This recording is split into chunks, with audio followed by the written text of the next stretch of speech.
Married at First Sight Australia, episode 14 and 15. So let me start by saying I was wrong. I thought Cameron and Coco would come back.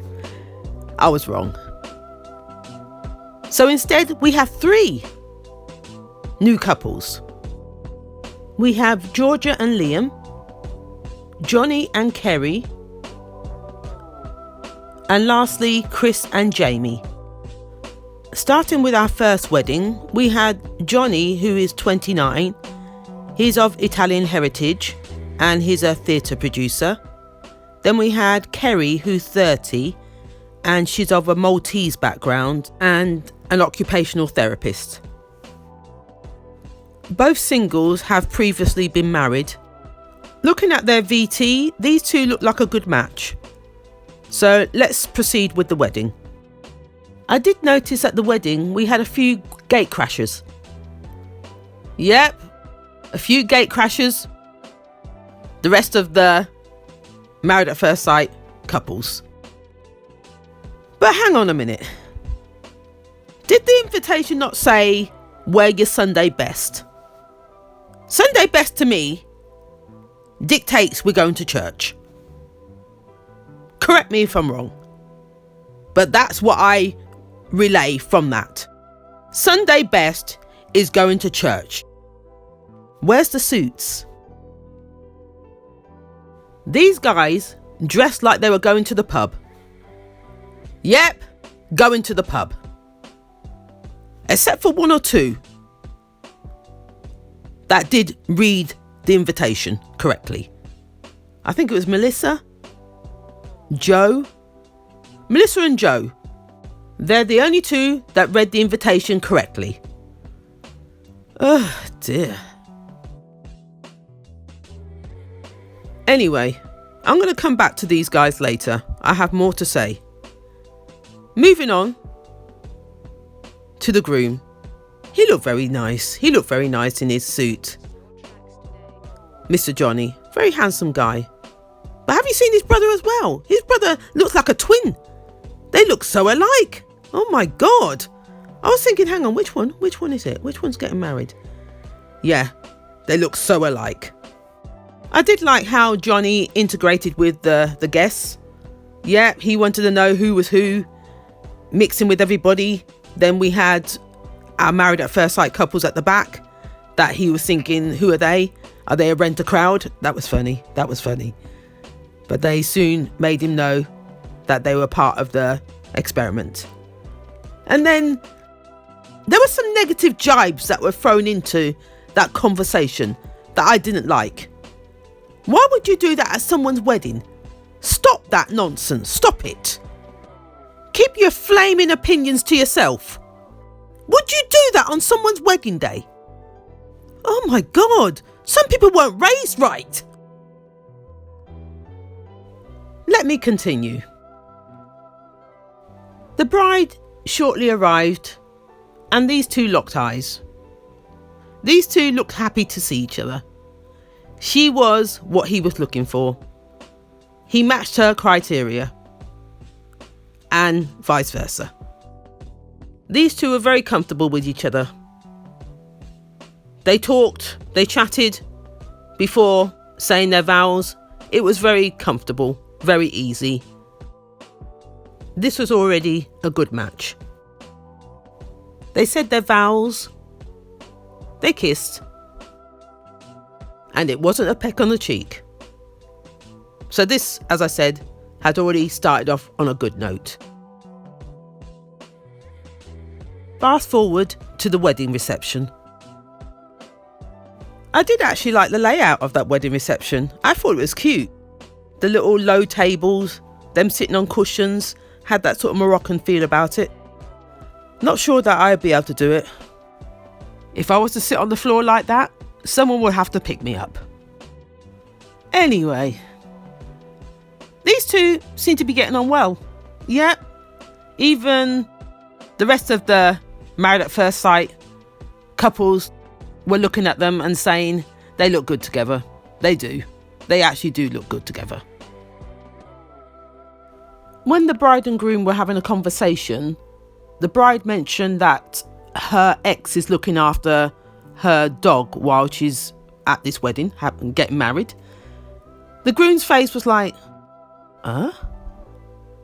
your ex? Until she explained everything to him. He's been in the same boat. Like I said, they've both been divorced. But he doesn't have the same relationship with his ex that she does. Her and her ex are very amicable. They're still friends. He actually still lives in the same house they bought together. She no longer lives there, by the way. Yeah. So it's like, how does that work? How are you friends with your ex and you can still talk? I think a lot of us can. Well, speaking for myself, I definitely can. They then started talking about the rest of the Married at First Sight couples, what they were staring at. They keep looking at us, they were saying. And before you know it, they started having a conversation with the group. I think it was James that said, you guys make a good couple. And before you know it, Miss Jo, his wife, yes, turned around and said, from the outside. And then on top of that, continues to say, for the first 5 days, you'll be great. After that, it'd be like up and down like a roller coaster. Where are we going with this? The groom's face said it all. And then the bride also too. Ugh. Why would you do that at someone's wedding? The rest of the couples on the table looked embarrassed. Jo was like, oh, what have I done? What have you done? You're a big grown-ass woman. You should know better. You're probably one of the oldest on the table. Like I said, there's something about her that just jars me. I can't quite work her out. And again, James on top of it. Them two just back and forth, like little, I don't know, teenagers. Ugh, tit for tat. It's just too much. The whole day with them has been about them.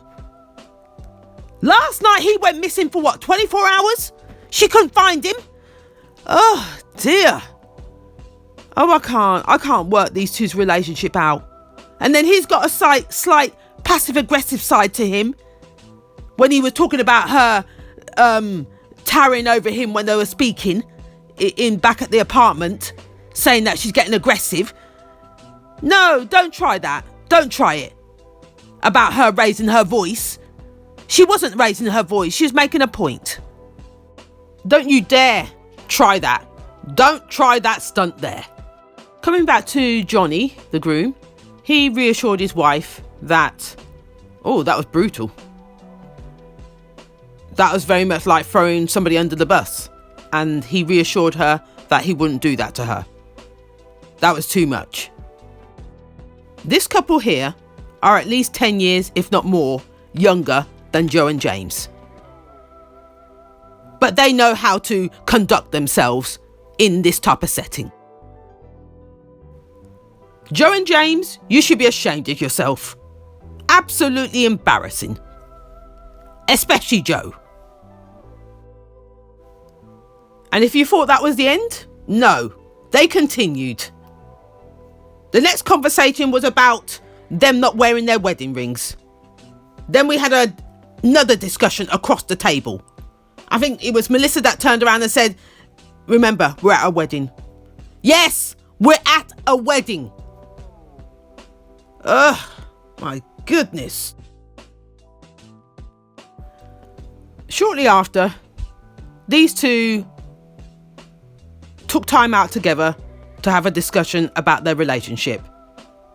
She touched on how he said she was nothing to him at the apartment the night before, and so on. Oh dear, this is tiring already just talking about it. Anyway, cut a long story short, they hugged it out and they thought, let's try this again. So hopefully they're going to start from the beginning and come again. You know what? I'm actually not living on hope on this one. I really ain't. So we're just going to have to wait and see what happens with Joe and James all over again. When they came back to the wedding reception, the rest of the group were no longer there. All of a sudden you saw the bride and groom come across to Joe and James and have a sit down with them.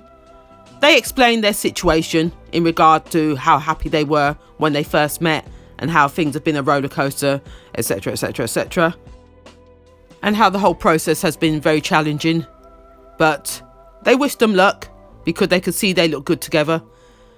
But as Johnny said, as in the groom, he's looking forward to it.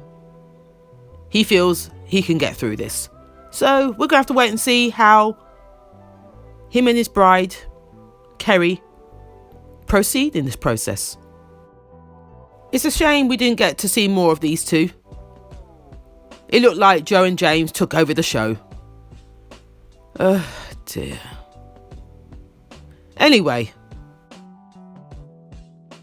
moving on to the honeymoon. Their honeymoon got off to a good start. Yep, very good. We saw the strawberries and chocolate and playing around with all of that stuff. Then we saw the next morning where they were in the pool, having fun, feeling very relaxed around each other. And then it came to the night time where he wanted to put on a meal for her. He wanted to take her out for a romantic meal, I believe so. Yeah, because he wanted to woo her. He hasn't had the chance to do that. He wanted to impress her. It all started off well. And then it went downhill there. Yeah, something went wrong there. Where it went wrong was when she turned around and said that she had spoken to her ex-boyfriend that same day about the wedding. He asked the question. She answered it. He wanted honesty. She gave it to him. So what's the problem?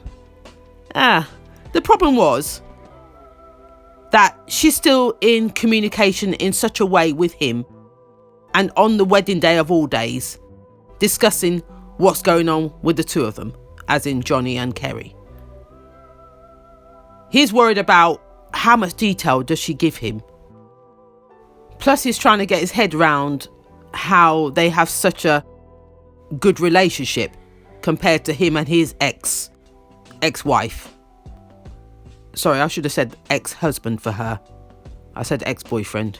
Should have been ex-husband. Yeah, so he can't seem to get his head around that one.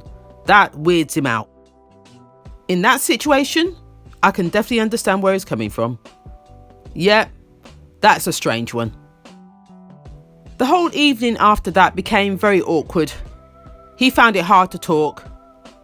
There was a lot of long silences. She was trying to get him to open up. Oh, it was very hard. It was like pulling teeth. These two started off so well. They started off so well.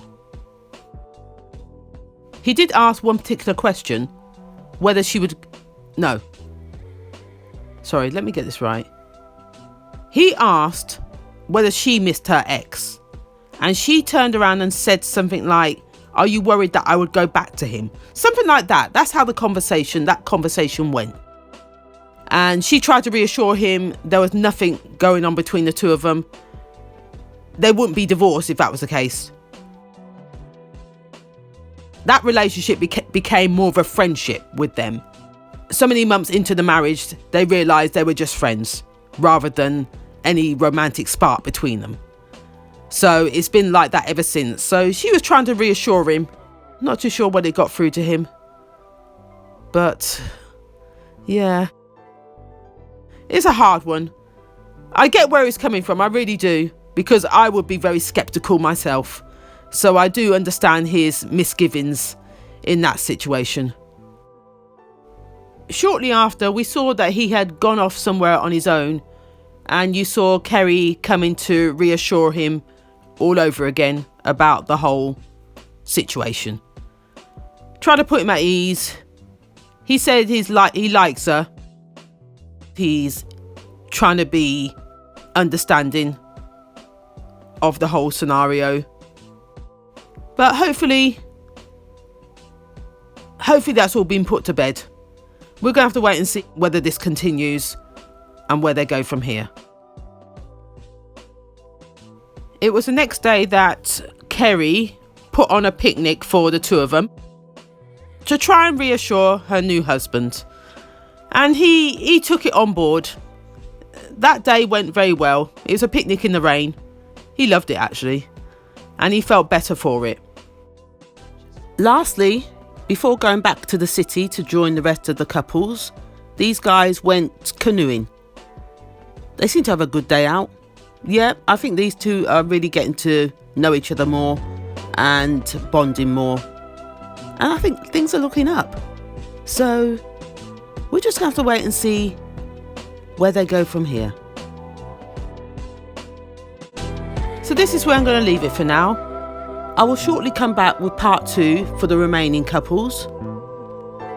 If you like what you heard, please like, comment and subscribe. Till next time.